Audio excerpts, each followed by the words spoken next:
તો Ahmedabad Vatva GIDC phase 4 માં આગની ઘટના બની છે। કેમિકલની ફેક્ટરીમાં આગ લાગતા અફરાતફરીનો માહોલ જોવા મળી રહ્યો છે। કેમિકલના કારણે આગના ધુમાડા દૂર દૂર સુધી દેખાયા છે।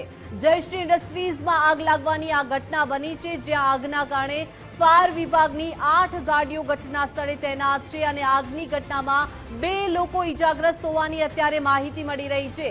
આગની ઝપેટમાં દ્વિચક્રીય વાહનો પણ આવી ગયા છે, તો આગના ગોટે ગોટા જોવા મળી રહ્યા છે અને આગના કારણે ફાયર વિભાગની 8 જેટલી ગાડીઓ ઘટના સ્થળે જોવા મળી રહી છે અને આગની ઘટનામાં 2 લોકો ઇજાગ્રસ્ત થયા છે તેવી માહિતી પણ અત્યારે પ્રાપ્ત થઈ રહી છે અને આગની ઝપેટમાં 2 વ્હીલર્સ વાહનો પણ આવી ગયા છે। તો અમદાવાદ વટવા જીઆઈડીસી ફેઝ 4 માં આગની આ ઘટના સામે આવી છે, જ્યાં કેમિકલની ફેક્ટરી આવેલી હતી અને કેમિકલની ફેક્ટરીમાં આગ લાગતા અફરાતફરી મચી છે। તો સંવાદદાતા સચિન અને રાહુલ આપણી સાથે લાઈવ જોડાઈ ગયા છે।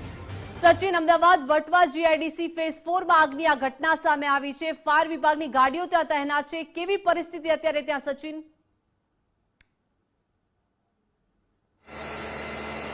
जी ચોક્કસથી દીપિકા, ખાસ વાત કરવામાં આવે તો ઉનાળો અત્યારે હાલ ભીષણ ગરમી ચાલી રહી છે ને અત્યારે હાલ વટવા જીઆઈડીસીમાં જે ફેઝ 4 માં આગની કેમિકલની જે કંપની છે તેમાં આગ લાગવાની ઘટના બની છે। આગ એટલી વિકરાળ છે કે આપ જોઈ શકો છો અત્યારે હાલ પણ જે આગ ઉપર કાબુ મેળવવા જે જવાનો છે તે ફાયરના કોશિશ કરી રહ્યા છે। બીજી તરફ વાત કરીએ તો આગના જે ગોટે ગોટા જે ધુમાડા છે તે દોર 3-4 કિલોમીટર સુધી આ આગના ગોટે ગોટા જે ધુમાડા દેખાઈ રહ્યા છે, એટલે કે આગ એટલી વિકરાળ છે કારણ કે કેમિકલની ફેક્ટરી છે, સાથે સાથે ઓઇલ પણ છે, એટલે આગે જે રીતે વિકરાળ સ્વરૂપ ધારણ કર્યું છે તેને લઈને અન્ય એકમો પણ કેમિકલ ફેક્ટરીની બાજુના અન્ય એકમો પણ ઝપેટમાં આવ્યા છે। સાથે સાથે જે વ્હીકલ પાર્ક કરેલા હતા જે એકમની બાજુમાં જે દ્વિચક્રી વાહનો હતા તે પણ ઝપેટમાં આવ્યા છે। ખાસ વાત કરવામાં આવે તો 2.5 થી 3 કલાકથી ઉપરનો આ સમય થયો છે, પરંતુ આગ ઉપર કાબુ મેળવાયો નથી। કેમેરા પર્સનને કહીશ હજી આગળના જે દ્રશ્યો બતાવે, કારણ કે જે રીતે જોઈ શકો છો આપ આગ વિકરાળ છે અને ખાસ અહીં 2 થી 3 લોકો ઇજાગ્રસ્ત થયા હોય તેવી હાલ માહિતી મળી રહી છે। હાલ કોઈ કેઝ્યુલિટીના સમાચાર નથી, પરંતુ જે રીતે અત્યારે આ વિકરાળ આગ જે છે તે આ કાબુમાં આવ્યા બાદ જ ખબર પડશે કે કેટલું નુકસાન અને કેવી રીતે આગ જે છે તે લાગી હતી। ફાયર ઓફિસર છે આપણી પાસે। જી સર, આગની ઘટના બની છે, શું કહેશો? આગની ઘટનામાં અત્યારે આપણે તમે જોઈ રહ્યા છો કે આ જે દિવાલ રહી એની પાછળ જે ભડકાની નીકળી રહ્યા છે એના ઉપર ફોમ અને પાણીનો મારો ચલાવીને આપણે કુલિંગની પ્રક્રિયા અત્યારે ચાલુ છે। સર, આજે કંપનીના જે ઓનર છે તે દ્વારા કોઈ કારીગર અથવા કોઈ લોકોને કે ઇજાગ્રસ્ત અથવા તો કોઈ કેઝ્યુલિટીના સમાચાર હાલમાં એવા કોઈ સમાચાર છે નહીં આપણી પાસે। સર, કેટલા સમયમાં આગ ઉપર કાબુ મેળવી શકાય તેવું છે ને કેટલા સમયથી આગ ઉપર કાબુ મેળવવા પ્રયત્ન કહી શકાય નહીં કે આગ કેટલી ઓલામાં કાબુમાં આવશે। પાણીનો એનો મારો ચાલુ કરી દીધો છે અને આવી જશે કાબુમાં। ચોક્કસથી તો જે ખાસ જે ફાયરના જવાનો અત્યારે હાલ જહેમત કરી રહ્યા છે, ખાસ 8 થી વધુ ગાડીઓ ફાયરની છે અહીં લાગેલી છે કામે, પરંતુ હજી આગ ઉપર કાબુ મેળવાયો નથી, પરંતુ ફાયરના જવાનો દ્વારા આગ ઉપર કાબુ મેળવવા પ્રયત્નો ચાલી રહ્યા છે। જી બિલકુલ સચિન, આપની પાસેથી વિગત મેળવતા રહીશું। રાહુલ પણ આપણી સાથે જોડાયેલા છે। રાહુલ, કેમિકલની ફેક્ટરીમાં આગ લાગી છે, ત્યારે આગની ઘટનામાં આ ફેક્ટરીમાં કેટલા લોકો તૈનાત હતા, અત્યારે પરિસ્થિતિ કેવી જોવા મળી રહી છે અને શા કારણે આગ લાગી છે?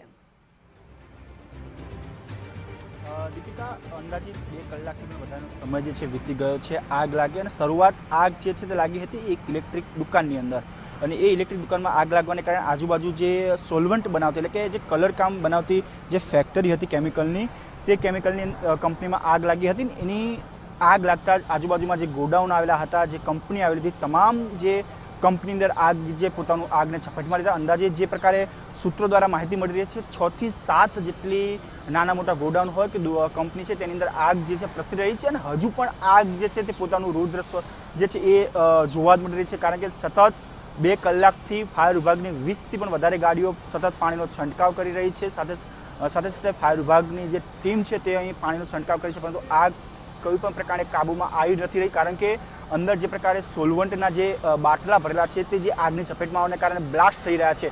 જો કે ફાયર વિભાગ દ્વારા આજુબાજુના જેટલી બી કંપનીઓ હતી કે જેટલા બી ગોડાઉન હતા તે તમામને સુરક્ષાના ભાગરૂપે બંધ કરી દેવામાં આવ્યા છે।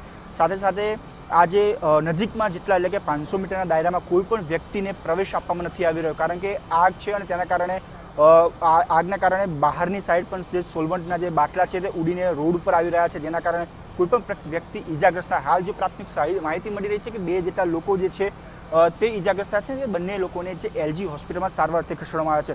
જે પ્રકારના હાલ જે કંપનીમાં આગ લાગે તેની બહારના દ્રશ્યો ચૂક્યા છે કે તમામ જે કેમિકલ યુક્ત પાણી જે છે તે બહાર રોડ ઉપર આવ્યું છે. સાથે સાથે આજુબાજુના જે કંપનીઓ હતી ફાયર વિભાગ દ્વારા તમામ બંધ કરી દેવામાં આવે છે, વીજ સપ્લાય બંધ કરી દેવામાં આવે છે. પોલીસના ઉચ્ચ અધિકારીઓ હોય કે ફાયર વિભાગની ટીમ છે, સાથે સાથે 108 એમ્બ્યુલન્સ ટીમ એ પણ હાલ તૈનાત છે. પરંતુ આગ કયા કારણસર લાગી? કારણ કે શરૂઆતમાં જે પ્રકારની માહિતી મળી છે કે 108 જે ઇલેક્ટ્રિક જે દુકાન હતી તેની અંદર આગ લાગી હતી. ત્યારબાદ જે છે તે આગ અન્ય ફરીથી, પરંતુ બીજી બાજુ એક જે ગોડાઉન છે તેની અંદર પણ જોઈ શકીએ તો ઓક્સિજનના બાટલા, ગેસ સિલિન્ડર હજુ પણ ત્યાં જોવા મળી રહ્યા છે. હાલ તેની અંદર કોઈ વ્યક્તિ નથી, પરંતુ જો કદાચ એ આગનો જે અહીં આ બાજુ પ્રવેશ કરશે તો અહીંયા પણ મોટી આગ લાગી શકે છે. હાલ ગેસના બાટલા, પરંતુ ફાયર વિભાગ દ્વારા આજુબાજુની બિલ્ડિંગમાં જઈને તમામને આગ પર કાબુ મેળવવાના પ્રયત્ન કરવામાં આવી રહ્યા છે, પરંતુ આગ હજુ પણ બેકાબુ બની છે.